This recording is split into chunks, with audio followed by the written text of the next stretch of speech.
Good morning. This is John from the Springs Mennonite Church. Here we are at the beginning of another week. It's a good week. It's going to be a good week. Next week is Thanksgiving. Wow. I like Thanksgiving. I think I really like the turkey and the dressing as much as anything else.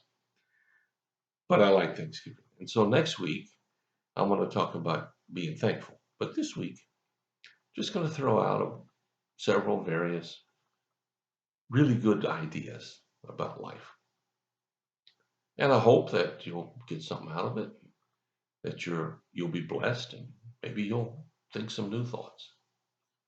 So let's start today with Proverbs. Proverbs chapter 4 and verse 23. Simple little verse. Guard your heart above all else, for it determines the course of your life. Boy, that's a mouthful, small mouth. Guard your heart above all else, for it determines the course of your life. So what does it mean here to guard your heart? Well, if I'm a medical person, I'm going to say eat the right foods, get exercise. Don't do this, don't do that because it's bad for your heart.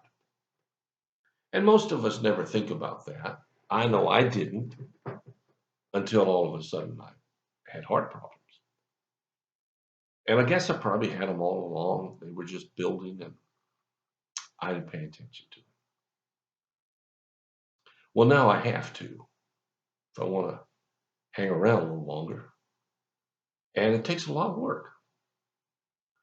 One of my sons, who has chosen, mainly because he's an athlete, to really watch his eating and his exercise and whatnot, he got a better chance in the long run than I have. Because he's worked at it longer than I did, or will. And so I don't know about you, but we're not talking about physiologically here. Guard your heart. In the days of the Bible, the heart was the center of the person. Now we know that physiologically, the heart is simply a pump. That's what it does. It does it very well. And without it, we're in big trouble. But it's just a pump. But yet, in the days of the Bible, they thought it was the center of the person. It was the center of who they are and were. So in that context, I'll talk about it today. Guard that piece of you which determines everything else. Call it integrity, call it your personality, call it whatever you want to call it. And wherever it comes from, I don't care. A lot of it comes out of the brain, but we don't know a lot about how the brain works. We really don't. It's a mystery, even to those who study it. Now, maybe in 10,000 years, if man's still around, we'll have figured that one out, but we haven't gotten there yet. And the writer to the Proverbs here isn't talking about that exactly.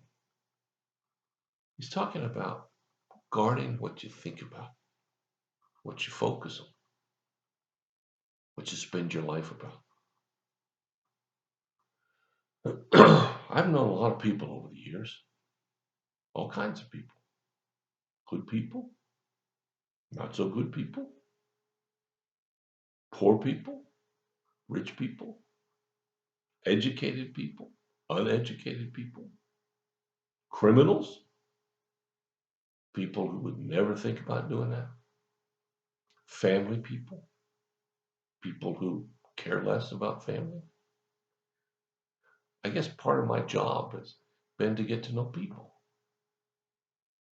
And one thing is consistent. Whatever is the focus of their life is who they're going to become. and going to continue to be. Now, I knew this one person that life was all about himself. Nobody else really mattered. Everything was about winning, getting his way. He didn't care how many people he stomped on. He didn't care how many people he hurt. He didn't care how many people he used, as long as he got his way. And he's not alone. There's a whole bunch of folks in our society that are just like that. And this proverb applies to him, even though it's in a bad way. Guard your heart above all else, for it determines the course of your life. His life was about him. That's it. On the other hand, I've known people whose lives were about helping others and serving God.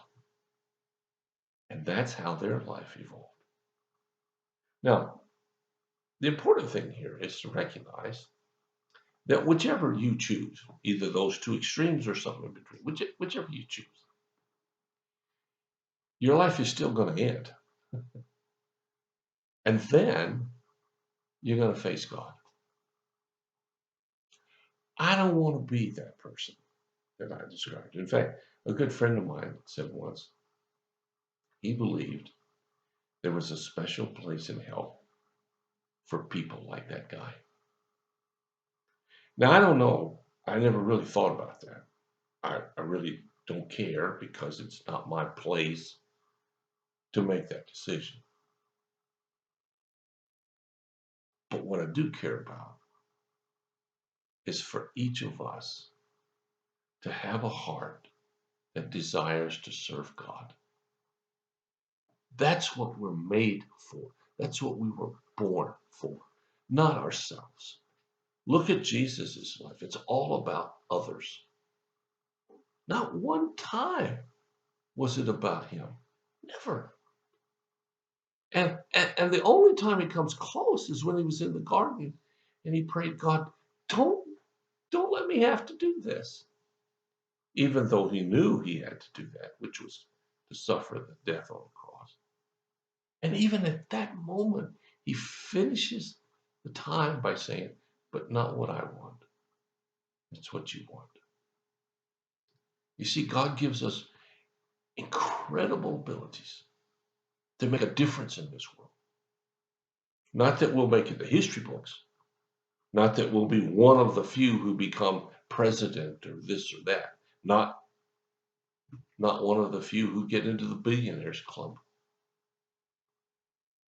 He makes us to be someone who cares and shows that to every person he meets. That's what God wants for you. And he says, guard that. Don't let anything impinge on that. Because if we do, we lose our true focus of life. So I'd like to encourage you today, keep your heart in the right place. Whatever you have to do. If you're not sure what to do, well, call me. We'll talk about it. If you have any other needs or prayer concerns or something, call me. We'll do what we can as fast as we can. We won't leave you hanging. We won't leave you alone. And so this week, I ask you, where's your heart? What's it searching for? I hope it's searching for God. Well, thanks for listening. God bless you. I'll talk to you again.